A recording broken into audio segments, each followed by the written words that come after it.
We welcome in on WEEI Field Yates of ESPN, joining us here on Jones and Keefe. Field, thanks for taking the time. We appreciate it. No problem, guys. Hope you guys are doing well. We are. We're looking over some of the work you put out recently, your draft coverage throughout the months and days leading up to the draft. A couple of days ago, you and Mel Kiper traded off picks. 1, 2, 3, 4. You'd take turns. Kiper had the Patriots pick at 4, but let's give you the same scenario. He went with Will Campbell at 4. Ward's gone, Hunter's gone, Carter's gone, Patriots are on the clock. He went Will Campbell. Who would you go with? Yeah, I'm going Will Campbell as well, and I understand that probably your guys' show has focused as much on Will Campbell as maybe any prospect not named Travis Hunter or Abdul Carter during this pre-draft process. You know, and I understand why he can be a lightning rod for some because of the fact that drafting a tackle who has 32 and 5/8 inch or 33-inch arms would make him an outlier relative to NFL left tackle standards. You know, guys, I think I've just consistently seen Will a little bit differently throughout the process. You know, Mel and I have at times gone back and forth on whether he would do the same thing that I would, but I think the way that I look at the arm length dilemma for a player is I start by how does the tape look? How does it look against the top competition that you can see at the college football level? And while it's not the NFL, obviously, the SEC is as close as you'll get to an NFL representation at the college football level. And no prospect is perfect, but on the rare, and I do mean rare occasion, that Will Campbell looked vulnerable at the collegiate level, I didn't think very often the root of that issue was his arm length.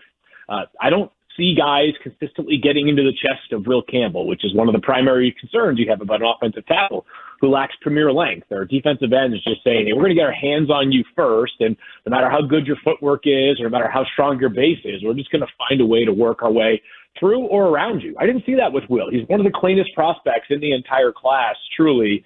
On top of the fact that he plays a premium position that the Patriots really need, super battle-tested, and he's an off-the-charts kid. I think if we sort of followed what Mike Vrabel has been preaching throughout the few times he has spoken since becoming the Patriots head coach, maybe a handful of times now, every trait that he has mentioned, I would say, aligns with what Will Campbell brings to the table. So maybe others wouldn't be enthused by it, but if I'm the Patriots and Will Campbell's the pick at number 4, I'm actually feeling pretty darn good, especially in the context of this draft class, which is very different than last year, where blue chippers were all over the place in the first 12 to 15 picks, and then the depth really fell off.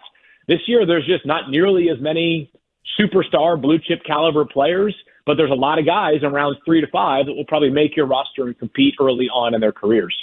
Is the gap between Will Campbell and the next offensive lineman as big as, say, Ashton Jeanty and the next running back, or Ty Warren and the next tight end, and some of those other top end players?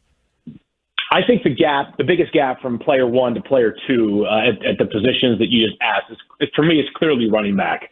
I think Ashton Jeanty, and we can debate whether running backs are even worth taking that early in the draft. But if you're just asking me in the context of, like, how many spots on the big board do I have to move down before I get to RB2 relative to offensive tackle 2 or tight end 2? It's clearly running back. I've got Amari Hampton out of North Carolina as 26th overall on my board. So I think he's going to go somewhere in the first round. To me, any sooner than pick 20 or so would be a little bit of a rich spot for him to land. But I think given the fact that teams from 20 to 32 probably feel like they can be the equivalent of what Philadelphia and Baltimore and Green Bay were last year, where they were very good teams where a running back puts them over the top, as opposed to a struggling team where a very good running back just helps them be more entertaining on Sundays.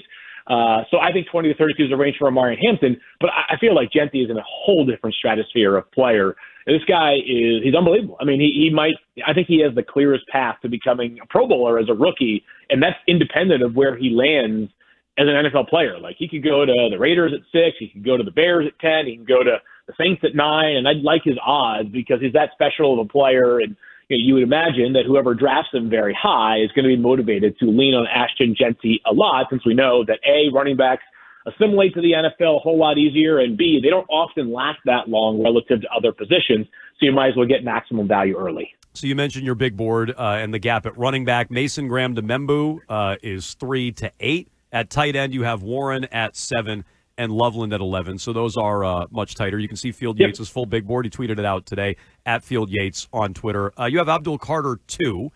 It's interesting. Here in New England, we spent a lot of time talking about could he fall to 4. It feels like Travis Hunter is more of a pipe dream there. There are some whispers. I think Bob McGinn at least started this. I'm curious to hear what you've heard on Abdul Carter and questions about his football character. Is that a concern for you on any level? Work ethic, the way he practices, his love for the game, et cetera, that sort of thing. Is that a concern with Abdul Carter?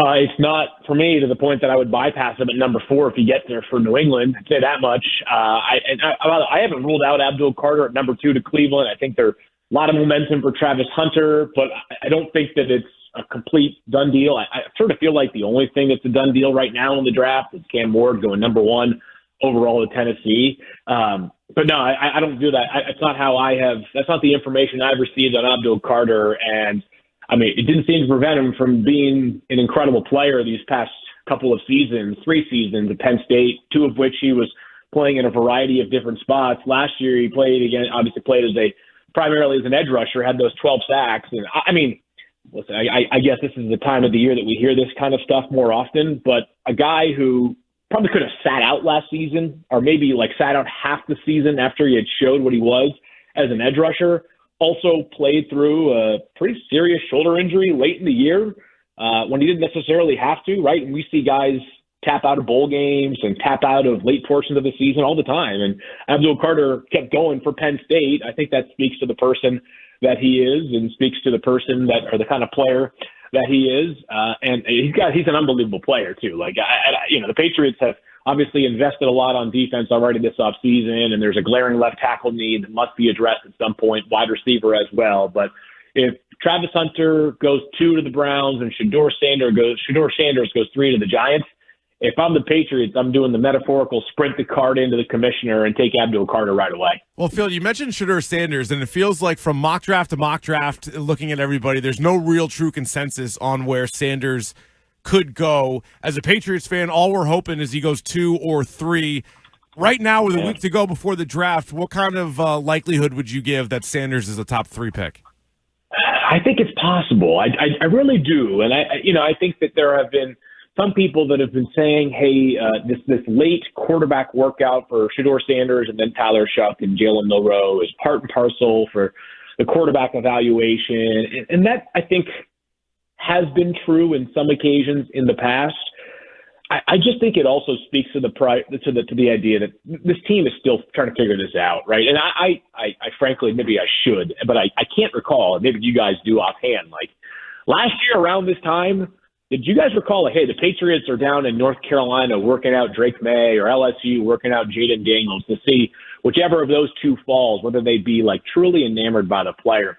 It sounds like the Giants are still sort of doing some information gathering. And I get it. This might just be posturing, and they might be trying to create the perception to generate some sort of leverage.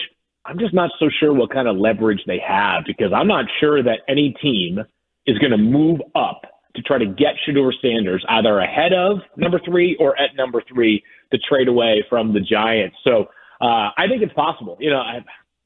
I fear that assigning like probabilities to draft happenings probably ends up providing a lot less value than it does like substance. But maybe I don't know if it's 50-50. I'd probably lean more towards them not taking Shedeur Sanders at number 3. But a week ago, I would have told you, hey, it's just going to be Abdul Carter or Travis Hunter, whichever falls there.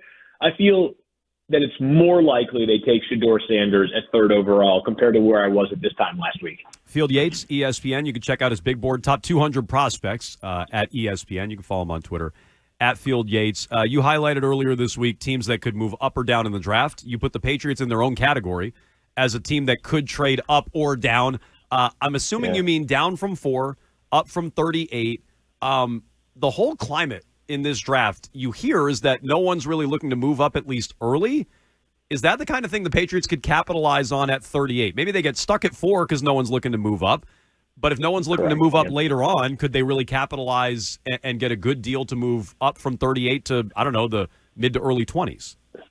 Yeah, that's kind of where I'm at, is a couple of teams to earmark, the Vikings and the Commanders, who are at 24 and 29 respectively, and they have a combined 9 picks in this draft. So they're very bereft of draft capital right now because of various trades that they have made. And I mentioned earlier how, the meat of this draft is, I would say, call it like players 65 or 70 to like 125 or 150. My top 200 that I dropped this morning on ESPN.com. I'm telling you guys, like every time I've opened the document back up and I've just sort of scanned through, I'll be there at 140 and I'll say like, how is that guy 140 when I'm not even sure he's better than 110? And then I go back and I look at 110 and I think that guy's better than 85. It's kind of a pretzel in the middle of the draft because it is so much of beauty in the eye of the beholder.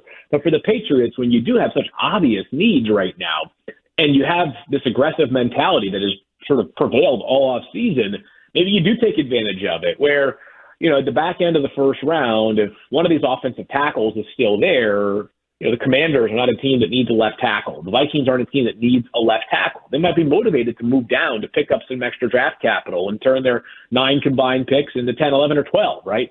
So if I'm the Patriots, seeing how this team has attacked the offseason, the aggressive spending in free agency, the eventual acquisition of Stephon Diggs, which is also in free agency, but it was, an offer that, to my knowledge, it was at least it has been publicly, no other offer has been publicly reported that Stephon Diggs received this offseason. So it feels like the Patriots' mindset is, hey, whatever it takes to get something done, get it done. And the Patriots have a lot of work to do, and the Bills are so clearly the best team in the division by, I think, a notable gap. But right now, if I'm the Patriots, I'm looking at this division and saying, I can leapfrog to the second best team in the division if some of our stuff goes right. Drake May makes the step I think many people anticipate him to make, and then Mike Vrabel has the impact that I think he's expected to make based off of his head coaching history. So the idea of moving up from 38 to late in round 1 to me is something that, if I'm the Patriots, is very intriguing if the board falls in a specific way. All right, for the Patriots in round 1, what would be your best case scenario and what would be your worst case scenario? Best case scenario would probably be one of Abdul or Travis Hunter falling to 4. And I think, they're really picking 3, right? So it's really because the Titans, Cam Ward, that's done. And the Patriots obviously would not be in a quarterback market. I guess the only other, I've in my own brain kind of landed on the Patriots taking one of Abdul Carter, Travis Hunter, and Will Campbell. That's where I have landed. It's not that I have their draft board. I'm just using my own sort of instincts and the positional need and where I have these players rated. So the number of outcomes I've considered is pretty low. It's 2 kind of. So I guess by default that makes worst case scenario not one of those guys being available. But Will Campbell's the 5th player on my board. Like I don't feel like this is some catastrophic. That would be some sort of catastrophic event or reality for the Patriots if that's how things fall. Like it's a huge need for the Patriots, and I think is a darn good player. So. Maybe the worst case scenario I think is probably winning that game in week 18 where you're in this setup just in the first place, right? But that's long behind us, and I don't think that within the construct of where they are and what I think is likely to happen, there's some terrible outcome here. All right. Okay, Very Field good. Yates, excellent stuff. You can check out his latest ESPN. You can follow him on Twitter at Field Yates. And if you're on the South Shore in the vicinity of Vitamin C Brewing in Weymouth, the draft party tonight. It's a Pats pre-draft chat and beer. Fitzy's going to be there along with Doug Kyde and Andrew Callahan of the Boston Herald. All proceeds for the event go to Doug Kyde's Leukemia and Lymphoma Society fundraiser in memory of his daughter, Haley. And one of the things you can bid on is 30 minutes of fantasy football advice from Field Yates, which I think is pretty ideal and a pretty good package. So it's a great cause if you're on the South Shore tonight. Field, we appreciate the time. Thanks so much. All right, guys. Talk to you soon. Thank you. All right, Field Yates from ESPN. I think that's interesting. The Patriots are effectively drafting at 3, one way to think about it. Yeah. Cam Ward's gone. They weren't in the market for a quarterback anyway. And he looks at it as it's Hunter, it's Carter, or it's Campbell. And that's just his own and he likes deduction. Campbell. He you feel a little bit better about Campbell after talking to the Field? No, I feel okay. exactly All the right, same. well, but he and he would pass on his own board to take Will Campbell. He had Mason Graham 3. Right. He had Ashton Genty 4. Because it is so close. It is close, but that is an acknowledgement that you're not sticking to your board and you No, are going for need. Yeah. But some of the trading stuff is very interesting as well. So to me, and I guess he didn't want to go there, but worst case, if you have the same big board as Field does, for example, worst case would be you try to get cute and you trade down to gain extra picks. Miss out. And then all those guys that you like get snapped up between, let's say, 4 and 9. Even if you stay in the top 10, if you miss out on Campbell, or you even miss out on Graham, who he likes quite a bit, then you're like, great, we have an extra pick, but we don't get one of the top guys. We didn't get one of the draft. guys we wanted, which is the,